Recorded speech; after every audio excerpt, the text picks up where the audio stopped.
Oi, eu sou a Kedma. Oi, eu sou a Paula. Oi, eu sou a Regina Célia. Oi, eu sou a Érica. Oi, eu sou a Camila. Oi, eu sou a Regina Solto. Oi, eu sou o Túlio. Oi, eu sou a Karen.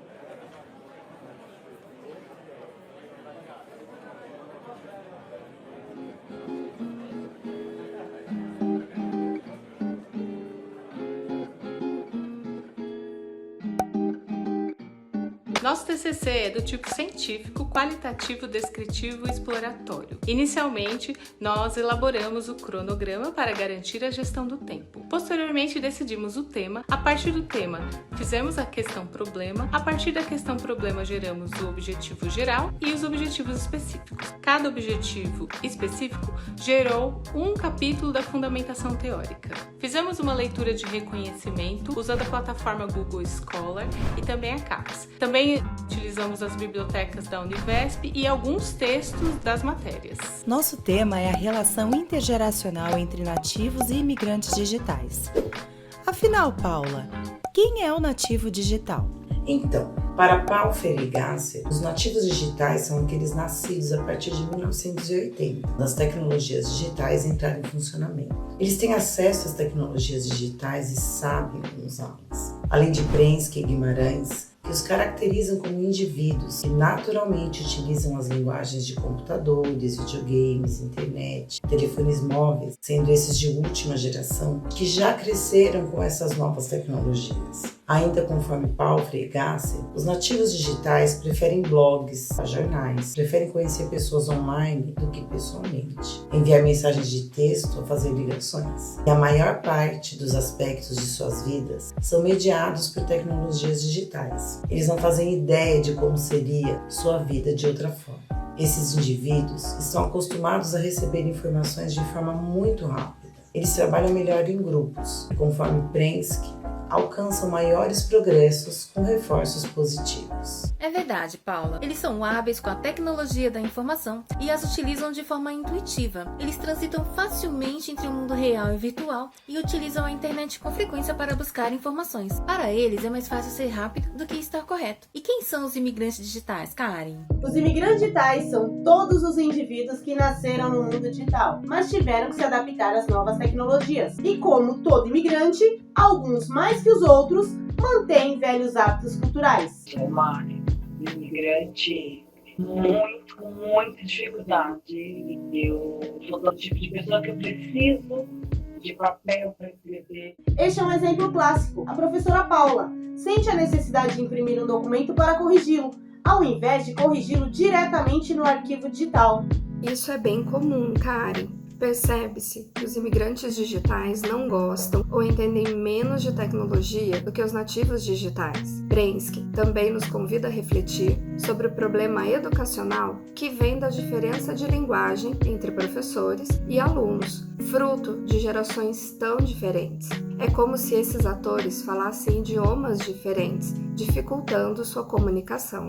E nessa relação intergeracional encontramos um dilema. São os estudantes nativos digitais que devem aprender da forma antiga tradicional ou os professores imigrantes digitais é que devem aprender uma nova maneira de ensinar?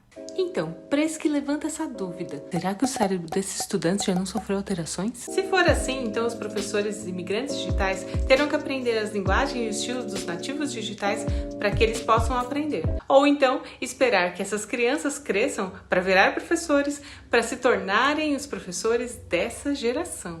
Os professores imigrantes digitais pensam assim: olha, na minha época era bom, sabe? Todo mundo aprendia. Por que eu não posso ensinar da mesma forma que eu fui ensinada? E outra, essas novas metodologias aí, com tecnologia digital. Não sei se dá certo não. Não dá certo na minha matéria. O professor pode agir dessa forma, ou então pode aceitar a ajuda do nativo digital e ingressar no mundo tecnológico.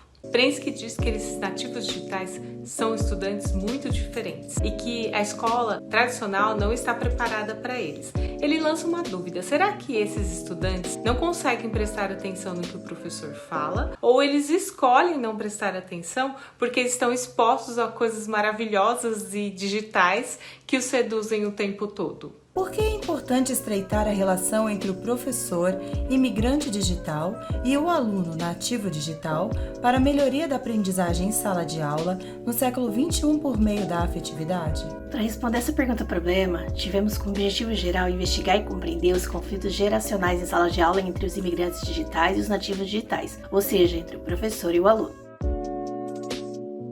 Primeiro, investigar o contexto histórico educacional, como o novo paradigma digital influenciou a educação. Segundo, descrever o perfil do professor, o imigrante digital e os seus desafios. Terceiro, analisar o perfil do aluno nativo digital que tem facilidade com a tecnologia, mas também tem alguns desafios tecnológicos e desafios nas relações interpessoais. E por fim, analisar a importância da afetividade para estreitar a relação entre imigrantes e nativos digitais na escola. Mas então, qual a importância do nosso trabalho, Túlio? Nosso trabalho consiste em uma lacuna de pesquisa, uma vez que descobrimos que ele é inédito, pois ao colocar os descritores afetividade, END, nativo digital, END, imigrante digital, nos repositórios, não obtivemos nenhum resultado ou artigos significativos. Além disso, tivemos a oportunidade de observar isso na realidade escolar e relacionar com a teoria lida. Assim, este TCC pode auxiliar no modo como se vê o relacionamento entre o professor imigrante digital e o aluno nativo digital, que, como toda relação intergeracional, encontra conflitos. Por isso, defendemos que essa relação tenha um vínculo forte, com base num olhar mais afetivo, de modo que o professor e aluno juntos exerçam a aprendizagem mútua e colaborativa. Foi dito na metodologia, cada objetivo específico se tornou um capítulo da fundamentação teórica. Logo no primeiro capítulo, nós falamos sobre o contexto histórico e sobre o novo paradigma tecnológico, um conceito criado por Castells 2007, e como esse conceito influenciou a educação. Descobrimos por meio do livro Escola e Democracia de Saviani, 1986, que a primeira teoria a ser tratada é a teoria tradicional, onde o professor ocupava o centro do processo, e assim as relações entre professor e aluno não eram lá muito afetivas. Era necessário que assim fosse para consolidar o poder da burguesia, afinal estavam se formando os Estados Nacionais no século XIX. Cobo e Moravec, 2011, chamam essa sociedade de 1.0, que marca a passagem da sociedade agrária para a industrial. Em seguida, nós temos a teoria não crítica da Escola Nova, em 1930. Essa teoria marcou a elitização da educação, porque ela exigia que se tivesse muitos aparatos utilizados na escola que não eram acessíveis a todos, principalmente na escola pública. A última teoria não crítica é o tecnicismo, que acabou em nome da eficiência, trazendo muita evasão e repetência. Com o avanço da tecnologia, já estamos no século XX, na sociedade 2.0, a sociedade do conhecimento, da globalização, da internet e das redes sociais. Agora Saviani traz as teorias crítico-reprodutivistas. A primeira delas é baseada em Passeron e Bourdieu, que traz a ideia da violência simbólica. Aqueles alunos que não possuem capital cultural, nem econômico e nem social são excluídos dentro da escola. A próxima teoria é da escola enquanto aparelho ideológico do Estado, significa a materialização da ideologia burguesa na escola. A última teoria é da escola dualista, onde coexistem duas ideologias, uma burguesa e outra proletária. No entanto, a ideologia burguesa suplanta a ideologia proletária e aliena os filhos e filhas da classe trabalhadora. Hoje estamos na sociedade 3.0, que as mudanças tecnológicas são cada vez mais rápidas, influenciando a educação e as relações interpessoais. Nossa proposta é utilizar a pedagogia histórico-crítica de Saviani, porque ela considera o contexto histórico e considera a luta de classe,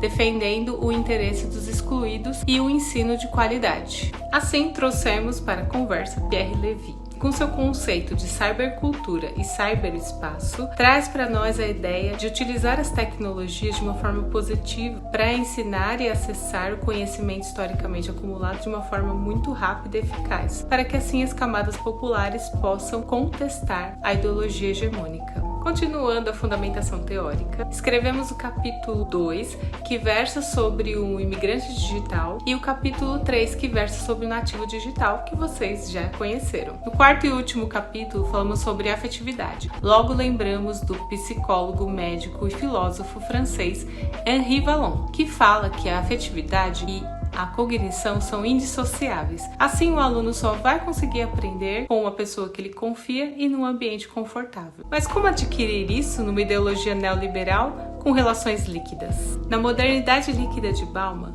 o indivíduo é reduzido a mero consumidor. É fácil trocar um contato por outro, assim como se troca de mercadoria. O professor deve se opor a esse tipo de ideologia, demonstrando por meio da dialogicidade e de relações não opressoras, conforme diz Paulo Freire, buscar então o senso de coletividade e a humanização, e também a formação omnilateral, preconizada por Newton Duarte, que significa desenvolver as máximas potencialidades do indivíduo, inclusive afetivas. Ao analisar os dados e relacionar com as leituras e pesquisas, tivemos como resultado a descoberta de que as relações atuais estão muito superficiais, porque justamente o ser humano é comparado a algo descartável, como se fosse uma mercadoria. Assim, ele é ao mesmo tempo consumidor e objeto de consumo. Além disso, descobrimos que as escolas muitas vezes até possuem os aparatos digitais. O que elas não oferecem é a formação aos professores, que na sua grande maioria são imigrantes digitais, e porque eles não possuem essa formação, se sentem perdidos. No dia 16 de outubro desse ano, 2022, nós entrevistamos pelo Google Meet a professora Paula, que mostrou pra gente a importância de buscar essa formação, de estar aberta aos novos conhecimentos e de aprender cada vez mais.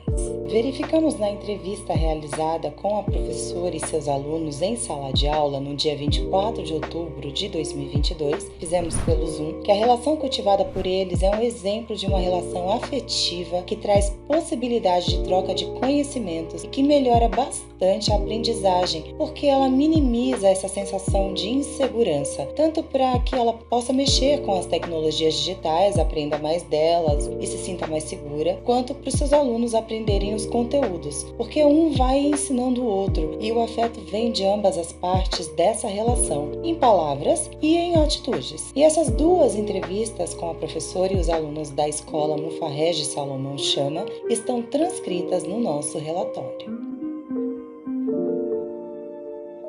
Concluímos que conseguimos responder ao nosso problema de pesquisa e atingimos os nossos objetivos geral e específicos, porque descobrimos que realmente a afetividade colabora para reduzir os conflitos entre imigrantes digitais e nativos digitais, porque um ambiente confortável favorece a troca de aprendizagens.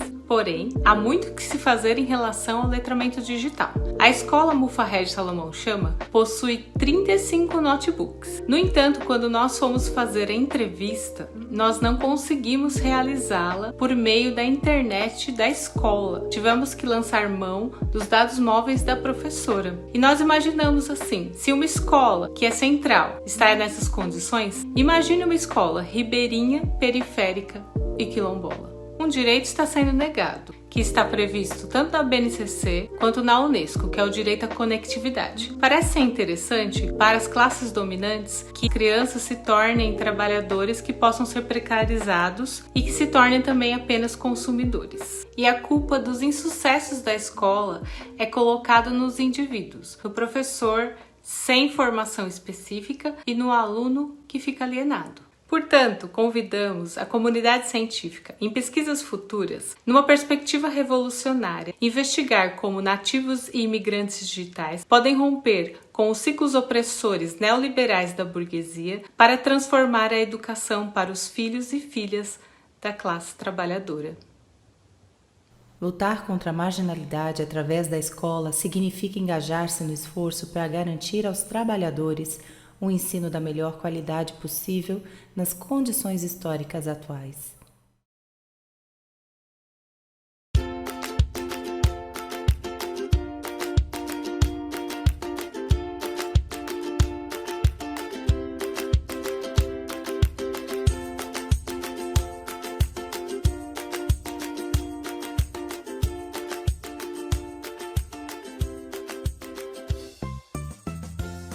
Se você tiver uma dúvida e você não tiver um relacionamento bom com a professora, e você não gostar dela, você não vai pedir dúvida.